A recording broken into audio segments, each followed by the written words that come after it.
Dude, you are like Super famous, nice. bro.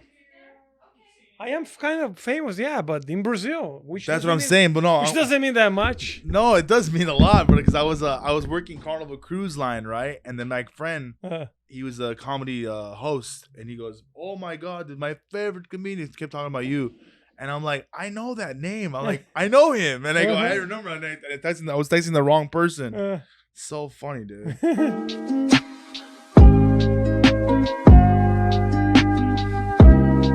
What's up, guys? Welcome to another episode of Comedy Club Confessions. I'm very excited about this guest tonight because I actually ran into him at the Roosevelt yesterday. Yes. And he's here for the Netflix is a Joke Comedy Festival. Congratulations, by the way, for being on that. Thanks, my friend. This is the first one, and a lot of people are coming from all over the world. Yeah. You came from all the way from Brazil? No, I'm living in New York now. Oh, okay. I moved from LA. I lived in LA for 1 year and a half. Yeah. Then I moved to New York. So then I came here just for the festival. But I'm living in New York now. Oh, sweet. I thought you were in Brazil. No. I was in Brazil for the whole pandemic. Oh, yeah, okay. Because I wasn't able to come back because my visa and stuff. Ah. But when everything was like, okay, I just went back. Yeah, I was telling you before the cameras rolling. I said, you're like the Justin Bieber of Brazil. I have I would say that I am prettier and my dick's bigger. So, because I see that guy naked. Hi, Justin. I know you're watching. No. I'm not going to, I wouldn't say the Justin Bieber. What I would say, more like you have like a Daniel Tosh. Okay. Like a controversial comedian that has a few lawsuits. But I mean, that's me. So you're just in New York recently, like less than a year, right? I moved to New York in 2019. Uh-huh. So then I went back to Brazil for the whole pandemic, and then I went back now in February. Oh, okay. Yeah. I just went back. I talked to you. I was like, because I had your old number, and you had a new number, and then you sent a message to the wrong person. I was texting. I thought you were mad at me, bro. I was like, this guy's like, they never answered. This guy was the nicest guy in the world. He's not answering once. What a fucking asshole. Yeah, dude. So you're here for the festival, and tell us about your show. What's going on?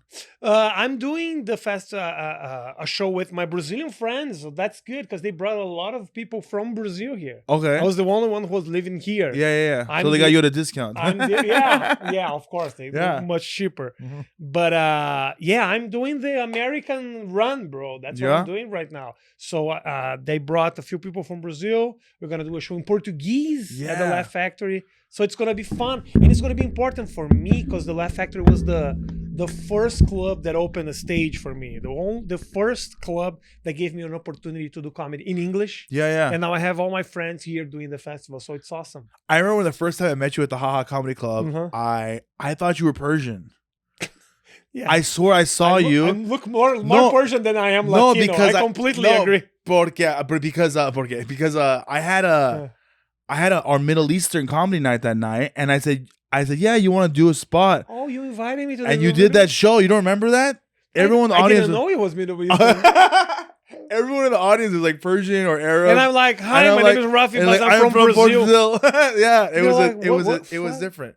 But yeah, that's hilarious to me now. That's awesome. So when you do your jokes in Portuguese, so did you write your jokes in English first? Or how do you write jokes, in Portuguese or English? Wow, that can be a little confused for me sometimes, you know? That's the challenge. Like, do you think in Portuguese? It's very difficult to improvise on stage for me. Okay. Because my first instinct is to think in Portuguese. Okay. So then you translate in your head to English, and then you say, there's no timing. Yeah. You lost the chance. Yeah. So what I do is, I write in Portuguese the things that I wanted to say in Portuguese, and I already write in English the things that I'm doing in America.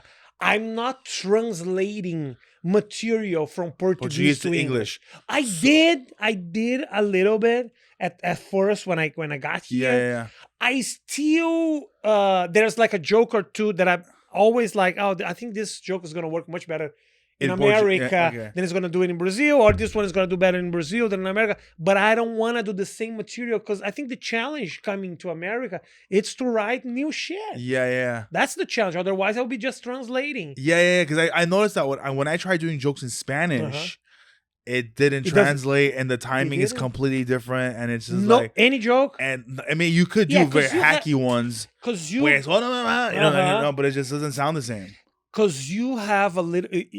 I saw you on stage. You know, the time that I say you did great. Maybe you don't. I don't know. Maybe you just fucking suck. And that day was special. That was a special day. No, you do pretty well, but you have a little bit of performance as well. Yeah. The way you express yourself. Yeah. That is very difficult to translate. You can't translate Yeah, that. that's difficult. I can't do that. So I'm saying you probably have that same problem probably. The only thing, the thing that helps me, the fact that I'm doing in 2 languages, is that I am slow on stage. Yeah. I speak slowly. You do speak slow. I breathe a lot, even in Portuguese. Yeah. It's not that I'm like doing. I want to see you in Portuguese. I'm not gonna understand shit, but You will, because you speak Spanish. oh yeah, but no. Yeah, you I will. watched that movie. What was that movie? The really popular Portuguese movie. City of God. Yeah, City of God. That's the only movie. I go. That's the only movie, you guys. The only movie. That's the only movie there is here that was Portuguese. That's what I saw. You couldn't but I could understand- understand nothing. Yeah, I'm like, that girl's hot. That's it. because that's a movie that is it was shot in Rio de Janeiro, Yeah. and that accent It's not- it's hard. It's hard, right? Yeah, Okay, cool. yeah. I'm like, I don't understand this shit Yeah, at all. that accent is hard. But if you go there to watch it today, I think you would. My girl's Portuguese. My girl's from Portugal. well, we don't know her. I don't know exactly her. You never had that conversation. No. Is she your friend? This is my girl, my wife. My Okay. wife. She's Filipino Portuguese. Uh-huh. But her we don't. It's like not like close. Like her father. It's like mixed. It's a mix. I don't know. Okay. So it's like we don't know how far back it goes. But Portuguese, you're talking Portugal. You don't know. Yeah. I don't know. Okay. Maybe I don't know where. Yeah. She's Filipino, dude. Gotta With work. the Filipinos and You gotta Portuguese. work in this Okay, relationship. let me ask you a question. To the Philippines and the Portuguese, was there a connection in the past? Was there a war No or connection at all. no connection at all? No So maybe connection. a great grandfather was just hooking up with some Hooking up with Portuguese some from- Filipino chick. went to Portugal. Yeah, right? from to Portugal. Yeah, okay, yeah. cool. Yeah, That's what that's happened. Okay. Yeah. No, there's no connection.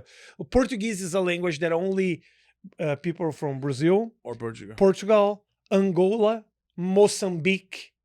I know like- what that is. You don't know? Never heard That's of it. probably like that's probably you know what's Mozambique? Okay, I was just He's white and he went to school. okay. I didn't. I grew up in a comedy club. I was washing dishes. I could make a fucking margarita at 13. All right. By the way, I saw your father and your mother yesterday before seeing you. Oh really? Oh, they are here Oh, for the festival They too. they came to my. I taped last night for Oh, you Arsenio. did? I taped for Arsenio. That's My first awesome. late night special. Oh, thank you. That's I awesome, taped bro. it, and my parents came. My sister came, friends, and it was beautiful, dude. You have never done the A late night? Yeah. Never. That was my Have first you ever time. tried? Like, did you send like tapes? I or sent in something? tapes before, but no, I think. They didn't. Yeah, like no, but it was different because I wanted to sound very like Uh-huh. but then I was like, this doesn't sound like me. But what's cool about this is it's on YouTube. It's on Netflix as a joke festival or Arsenio Hall, and I could be me. I didn't have to clean it up. I could have been dirty. I could say Awesome. fuck. I could say whatever the fuck I wanted. Uh-huh. I mean, I wasn't filthy, but I was very myself. But when you sent those tapes, you had to clean everything. Oh, it was the worst. He's like, hey Uh, guys, how are you? Oh, Yeah. I know. You know. I know. I'm trying. That's what I'm trying to do. Do you have a right now. special out right now? I have a special on Netflix, but it's in Portuguese. Yeah. I do have my specials. I did already like 3 or 4 shows. Like, a few of them are on YouTube. A few of them are on Netflix. But there is some. How can I say? What's your special called? It's called Ultimatum. Ultimatum. What does that Yes. mean? It's called Ultimatum. It's the same thing in English. Oh, is it? Let me tell you something, Jack. English is a language that you speak in America. There you go. Ultimatum Man. is like something that you. It's the last time that you're gonna say this. It's like I'm giving you. I'm and never you're- gonna say this. Okay, no. Ultimatum. It's like, oh, let's get married. You have to choose it now. I'm giving you. Is that really? I'm giving I've you never an heard it before. ultimatum. Ultimatum. Yeah. Ultimatum. Yes. You said ultimatum. Yeah, because I don't speak English. You made me feel real stupid right now. I was like, "What the?" And you looked at me like, "You don't know." What Mark's like, "Dude, ultimatum." Did you understand what I said? Ult- Okay, he understood. He's. You need My English subtitles. sucks. I do. Please. Ultimatum. Yeah. Ultimatum. Fucking ultimatum. Ultimatum. That's I thought it was like Persian again. there's now actually a show on Netflix called Ultimatum. Ultimatum. Ultimatum There of you go. like people getting married. It's exactly what I just said. Yeah. And they it's like a reality show. That's so funny. I'm gonna remember that forever. That's probably gonna get a lot of ultimatum. Ultimatum. You go ultimatum. Watch my special. You're not gonna understand one thing because there's a lot of Brazilian references. I talk about Brazilian celebrities, so I didn't know it would be everywhere in the world. My special. Yeah. So I didn't prepare myself. Like I did. They were like, you know what? Let's focus on the Brazilian market. Don't worry. And I was like, okay. So I make fun of a few people that only Brazilian people know. So it's not like something that everybody's going to understand. But there are a few jokes that are like universal. How did you get to that level? From how long have you been doing comedy for? Since 2004, like 2004, 18 years. Yeah. So from 2004, how long did it take you to get your first TV appearance? It wasn't, bro. What you have to understand is that you the stand-up was born in Brazil in 2004. That's what I'm saying. It was me and 4 guys. Oh, okay. So that's crazy. So I if I go to Brazil, I can get a special.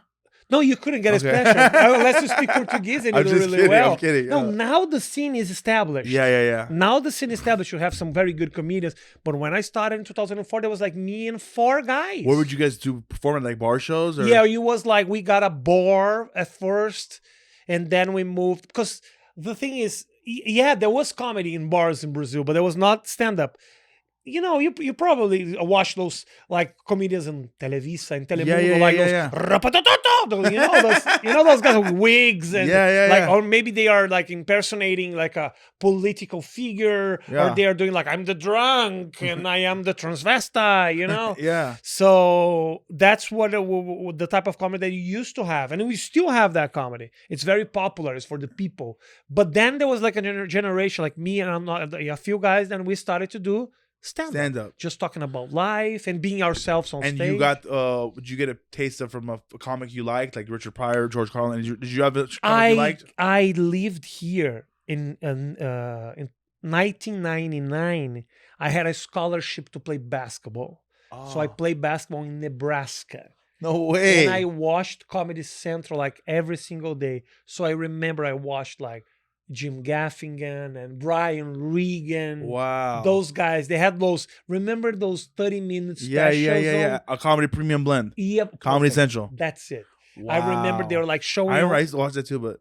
They had because we didn't have YouTube. Yeah. YouTube was born in 2005. Yeah. So the only reference of stand-up that we had in Brazil was the opening of every episode in Seinfeld. That's hilarious. Yeah. That's the only thing that people knew. I remember the first video that we did like to market stand-up was like, it was something like, have you ever watched Seinfeld? Did you see when he go on stage and he'll do a few jokes? So that's stand-up. And we had to explain to people. That's hilarious. So you had to teach everyone how to sit down, quiet, listen. The MC was, he always, the first thing that he used to say was going on stage, like to explain what was that. Like, my name is really Rafael. That guy is really Fabricio. So we are not playing characters. We are talking about ourselves and life and relationships. So we had to explain to people. Because at first people are like, oh, this guy is playing this, I don't know, the guy from the south or the guy from the north. No, but that was really ourselves. We had to explain to people what stand-up was. Okay, so then this is a challenge for you then. It's interesting, right? It's a huge challenge for you. So then back then there isn't what's going on over here, Hollywood, agents, all that booking. Not at all. So you basically build your own platform. Yes. And then had you transition that to come to the United States and getting booked to Netflix and all that? After a few years doing stand-up became something. It became something. It got popular. Like I was doing like big theaters and I was traveling all around the country. So then there was a TV show in Brazil that got really big and I was one of the hosts of the show. It's called CQC, Caiga Quem Caiga. It's like, I don't know how to. Is that in English? How do you say this in English? You know, caiga quien caiga. In Español. Yeah. Caiga quien caiga. Whoever falls. Whatever falls. Yeah. Yeah, I don't know if this is an expression. I was just trying to understand if it was English, Portuguese, because your accent. I don't know. I'm like, is that Spanish. German? No, it's Spanish. Okay. It was called CQC. And Caiga quien caiga. Yeah, caiga quien caiga. So that show got huge. And that show had like It was like an 8 people on a cast, and 4 of those people were stand-ups. Okay. So that gave stand-up some credibility. Like we were on TV doing something very popular, and all of a sudden everybody was talking about stand-up. Stand-up was like an expression that people would use, like, "Oh, I'm going to watch stand-up," Yeah. which was crazy because now it's something that everybody's talking about. So that thing got a little traction. I got a special. I got a Especially for where's it on? Was it on Netflix already? It was on YouTube. On YouTube. Okay. Wow. We were doing, this thing that people are doing right now, like posting clips YouTube, and because stuff. you were doing that already. We were doing that in 2005 in Brazil. Wow. This is something, my friend, that we are doing in Brazil, and I'm not doing it anymore, but the young guys are doing a lot, like posting videos every week, like 15-minute videos on YouTube. Of sets. Wow. New shit about current stuff. People work a lot. So when I see people here, they always get like crazy. Oh, Louis C.K., he always had like an hour a year. Yeah. I still think it's crazy. Yeah. For me, it's crazy because I'm an old guy. Yeah, yeah. But those guys in Brazil, they're doing 15 minutes, 20 minutes per week. Wow, and it's like good stuff, or is it like hacky? Oh, it can't be great. It can be. It can't, but I'm sure they're not I mean, proud of 100% of their saying. Yeah. But it's, it's content, bro. I mean, yeah, there's a lot of people that are putting out material, but it's quality, or I think quality over quantity. Yes, but you know what? At the end of the day, they're building their audience. Yeah, that's true. So how can you, I guess it's not for me. Yeah, it's yeah. not for me. No. But I understand the value of what they're doing because they're building a relationship with their audience. So I mean, in a way, I guess it makes sense. Like a lot of people putting out some bullshit stuff on TikTok and it has 1 million views. Like 2 million. So I can see where they're coming from, but I guess just improvising with the audience. That's so. Where are you from? Yeah. I'm from Nebraska. Nebraska sucks. I'm gonna be in Iowa next week. Yeah, and that fucking I'm gonna be in Iowa. 4 million views. Yeah, that happened, but I don't know, bro. That's How crazy. can I criticize them? Oh, man. It's a way to build a career. Social media now, bro, is the thing. Okay, so you've been in New York right now. You lived in LA. I remember when you were here in LA. Yeah. So when you were doing stand up in Brazil, maybe even right now. So I asked this question to all the people on the show. Is there anyone that you think maybe has beef with you, like they, or like a problem with you, or a booker or someone like?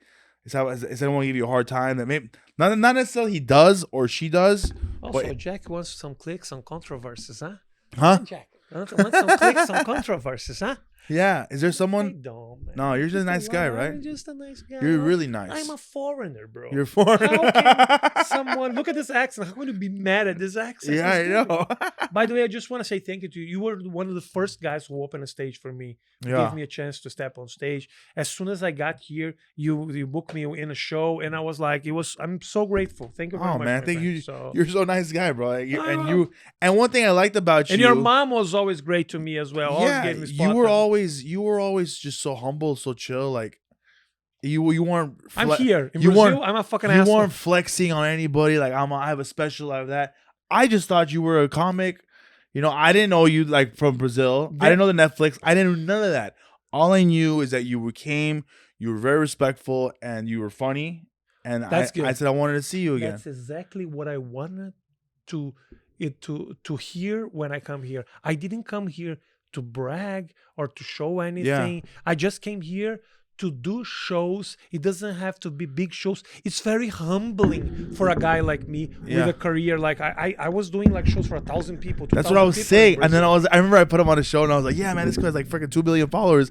And then I'm like, oh, they're all in Brazil. yeah, they're all in Brazil. That's great though. That's great though. But it's very humbling for me to start all over again.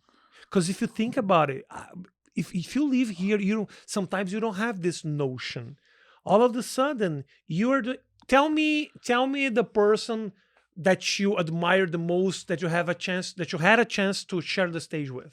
Me? Yeah, like 2 names that I had the chance. Yeah, once or twice. David Spade. Okay, I loved working with him. Marlon Wayans, Damon Wayans. Look at this. Look at you're sharing the stage with your idols. Yeah. With people that you admire. For me to be in Brazil, to listening to Chris Rock and Louis C.K. and all those guys. And now I'm doing shows at the Cellar. I'm a regular at the Cellar. And all of a sudden, Which is I'm great. sharing the stage with those guys. Like Gary Goulman. It's a guy that I love to listen to. And now so it's humbling, you know, because it's a unique chance to start all over in my profession and to share, to work with those guys. It doesn't matter how many followers you have or how.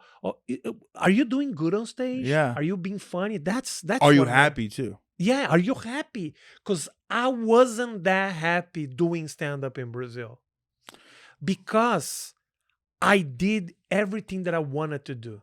I'm not saying that everything was a huge success, but I did everything. I did movies, I did series, I directed a series. I even did SNL in Brazil. No way. I was the Lorne Michaels of SNL. I was hiring comedians and I was hosting the Weekend Update. So I did everything. Yeah. There was a time I was like 42, 43 years old and I was like, what?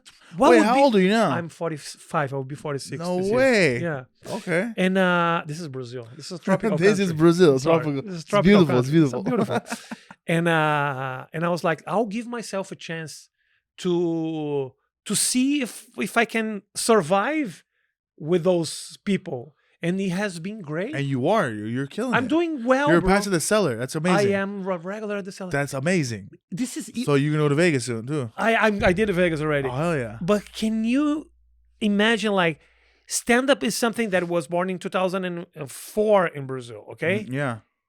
It's even difficult for me to explain, and not even talking about the audience. I'm even talking about my peers. Yeah. I'm a regular at the Cellar. I'm a regular at this club and that club and this other club.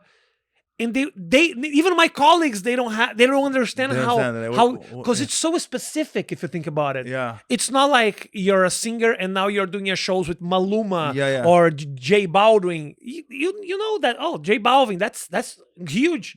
But if you say, I'm a regular at the Cellar, it's even difficult to translate to my people how important this is. So you have to be happy with your path. That's crazy because what trips me out the most is that you left all this like fame, right? Everything. To start all over. Yeah. Because you love the craft so much. The craft. That's beautiful, that's bro. Writing. That is so rare. I don't think if someone, hey, I'm a star over here, and then you know what? I'm gonna come start all over here and be a star here. That's beautiful. And I'm telling you, hey man, let me shake your hand. That's beautiful. Thank you very much. I love that, bro. But for me, it's not even about trying to be a star here. It's the craft. It's having fun with the path. Yeah. The path. Is that right? Would you say you're funny? Right? Would you? Is that right? Path. Yeah, following your path. Following my path. That's the beautiful part. You make your own path. And you're like, sometimes we get so stuck trying to achieve something and you don't celebrate those little moments. You did a show with David Spade. Yeah. You did a show with this guy. Yeah. You were doing things with Arsenio Hall. Yeah. You know what? Maybe in 15 years, nobody else is going to do things with him. The guy's going to be dead. Yeah. Look at this. And we don't enjoy those little moments because we are always thinking, what's next? What's next? So what am I going to do? No. The road. I had that in Brazil. So now I can enjoy every single moment. You have kids? I have a kid in Brazil. Yeah? And we talk like 5-6 times a day. That's great. I bring him anytime. I have the resources. Does he want to do comedy? No, he doesn't. No? He's not funny. No? No. Not even smart enough to be not comedian. No, he's so smart. No, I got 3 of those. Do you have kids? I got kids. I got 3 right now. You have and I have 3? 1 on the way. Are they smart? 2 out of 3. Do they think you're funny? No, they don't. I've taken them to shows. I've sold out shows, and I help them sell my have them put some of my merch for me. Like they're 13. Nothing. But dude, they don't give a shit. They go, look at this guy. He just sits at home all day, doesn't do nothing. I go. I'm working. I'm watching Shark Tank. I'm relaxing because that's all I do all day long. I just watch TV. But then you come up. I have a notebook and pen. But then you have 8 minutes about Shark Tank. That's work. Yes, I do. That's work. Would you want to invest 20% equity in my company? Yeah. I would love to be. I would love Shark Tank. I love Shark Tank. I love it. Don't you? But I would love to be one of those like the guest host. Yeah. I want to be one of those guys. So then I give them like, I don't know. Oh, I love your business. I'll give you 10 million. And at the end, I'll say to him, I don't have that money. I just like your story. I thought you were talking about pesos. I was talking about 10 million of my money, My money. which means $155. Yeah. So what do you say right now? Right now, what I want to know real quick is, what's next? I mean, you're here. You don't really care about fame. You don't want. What makes you happy? Wow, that's a good question. What's next? Like there has to be an end point. Okay. Do you want to be in a movie in LA? Do you not want to be in a movie? No. Do you want to own a coffee shop? What is it? There are a few little steps that I wanted to take. And I didn't have that plan. This year, I'm starting to build a plan. I was having so much fun with the path and with the road that I was going that I wasn't thinking about what's next. Because, last week, I did a show with Chris Rock and Louis C.K. Where? At the Cellar. Oh, yeah. At the same night. They were on stage 1 hour and I was 2 hours later. The other day was Chappelle, Aziz Ansari, and Michael. And how are they liked? How are they with you? I don't talk to them. They're too big. You don't talk to them? Nah, I don't. So, but you... If they come talk to me. The other day, Chappelle was talking. By the way, Chappelle, what an amazing guy. Nicest guy in the world. He was like talking to me, asking me about Brazil. Yeah. The thing is, bro, not everybody cares about what's happening outside of America. Yeah. And so I'm stay quiet. I'm not going to be. That's why I don't have You're so quiet. I'm just, you want to do a podcast? Let's have a conversation. If you're curious and you have questions to make, I'll talk to you. Yeah. But what would I do? Like, I have a comedy club. Yeah. Oh, I have a special on Netflix. No. Yeah. When people ask me, what do you want me to say when I call you on stage? I just say my name. It's okay. That's okay. I don't want he has a Netflix special. Because if you say that, people will wait for, I don't know, Chappelle. Yeah. And that's me. Yeah. And my special in Portuguese. Yeah. So, that's fucking... I got it. Just hold the horses. Oh, man, you're such a good guy. Don't You know you what's think? crazy? The tattoos, I don't know what that tattoo is. It's not matched. You're so nice. Don't match it? Okay. You're a nice guy. I'm going to erase it. I'm going to erase it. I'm going to go to the guy that Jack said it doesn't match. I'm sorry. So Jack is a very influential guy. So you're just doing good, man. let me ask you. So can I ask you something? Ask me something. You answer me, or if you don't want to answer, is all good. I'll answer. I remember one day I talked to you, and your dad was mad at you because you were doing shows outside of your club. Yeah. And they were like, you get this business, or you do your comedy thing. What happened That's a at the great end? question. What happened at the end? The conflict. That's happened more than once. Uh-huh. I don't know what year that was, but it was 2019. Me and my father, we bump heads all the time. Uh-huh. His long-term goal is for me to run the club. Uh-huh. He wants me to run the club, and you want to do your and I want to be myself. So I kind of broke away from the club for a while. Oh, you did? I stopped booking. But it was sad because it wasn't breaking up from the club; it was breaking up from them. So I didn't talk to my the club. It's them. I didn't talk to my parents for the past January, February, March, April. This past 4 months, it was a really bad fight. We got into it because after COVID, I ran the club. My dad was sick. My mom was getting older. I said, I'll run the club. I held my career to the side. I got a club going. We were packed every night. I booked some big shows. Bill Burr came out. I had a bunch of Brendan Schaub nights. Great nights. Awesome. It was doing good. And then my dad felt better. He goes, all right, I'm back at the club now. He's like, you're a big comedian now. You're on Carnival Cruise. You're doing this. You're doing that. I'm going to take over. And then they basically told me to step aside. And I was very angry. I was like, I just put all this work in. I'm running the place. I got my wife working there, my girl working there. We're all working there. I hired 4 new employees. I trained them. The club is going great. And then they stepped me down, so I left. But I didn't talk to them for like 4 months. But weren't you just... Because what I thought, maybe I'm wrong, you were waiting to have a chance to just do your thing. Why now you got upset? Because all the work you put in? Yeah, I was mad because So you wanted to keep running the club. You liked it. I liked it for a second. I was running the club. I was still touring. I had a manager at the club, and I would run the club. I run a business. I run a business. You can run a business by your cell phone. You know, you're still making the calls, the emails, the texts, you're doing everything. You can run it. You can have people working for you, delegating. You know, I was doing that. And then they wanted me out, so I left, and I was angry because I was like, I just did all this work, and then you're just gonna. It's like building a house. And then once I build a house, they take the keys away from me. I got it. So I was really upset. So I left. We didn't talk for like 4 months. Wow. I had my kids. I'm having a baby. Uh-huh.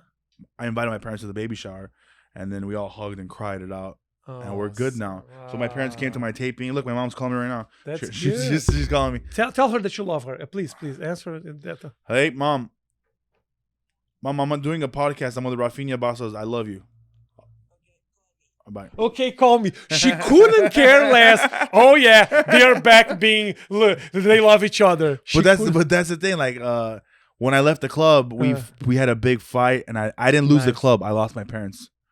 That's what happened. But now you said you love her. But no. But now that's awesome. Now we're good. I'm not involved with the club anymore. I don't do any of the booking, nothing, all that stuff. I gave her all the power. I still book like big names if they call me. I call forward to them. But now we have a mom and dad relationship. We're doing good. How important it is for the club to have the big names? It's very important. It's important because the big names attract people to the website, and they see other shows. They go, okay, we can't see the Bill Burr show, but we can afford this show. And then you get traffic, more eyes to the website, more eyes to social media. Because more eyes when I see places like the Cellar, the Cellar, it's itself. It's amazing. You could have you could have the worst lineup, bro. But if you say the Cellar, they're coming. They are coming because they built such a good reputation. I do shows there, man, at like 1:30, like 2 o'clock. Yeah. In the late at night, the latest thing ever. I think I'm oh shit, we're overtime right now. Oh, you are? Yeah, well, I normally do like short episodes, I think I'm gonna have to. Microphone is. I'm so sorry. I hold it at the end. But they have like big name. Even when they don't have big names, it's enough for them to have like packed the place like 2 o'clock in the morning. Yeah, it's amazing. That's why I was wondering about the club. But it's a whole different beast of owning a comedy club. You can own a comedy club. You can run a comedy club. It's just there's so many different ways. There's so many comedy clubs in LA right now. People are opening up these little pop-up shops with just. It's an open mic. It's basically open mic. They're selling alcohol under the table. I'm not gonna throw them under the bus, but it's just like I got it. That's my dad's dream. That's not my dream. My dream is to be you. You are. Wow, that's a pretty fucked up dream, bro. No, but I'm saying my dream is to have a Netflix special. You. And I wanna be able to put. I don't want to be famous. I want to be able to own a house, a nice house, have my kids have a backyard. Have a couple cars, be able to travel and do shows, have fun doing what I do, and and fixing my teeth. That's it, guys. Awesome.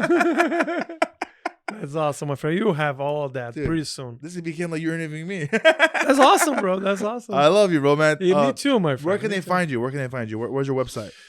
Just follow me at my Instagram in English. I have an Instagram in English that I don't update, but I don't know. Follow me. It's called at Rafi Comedy.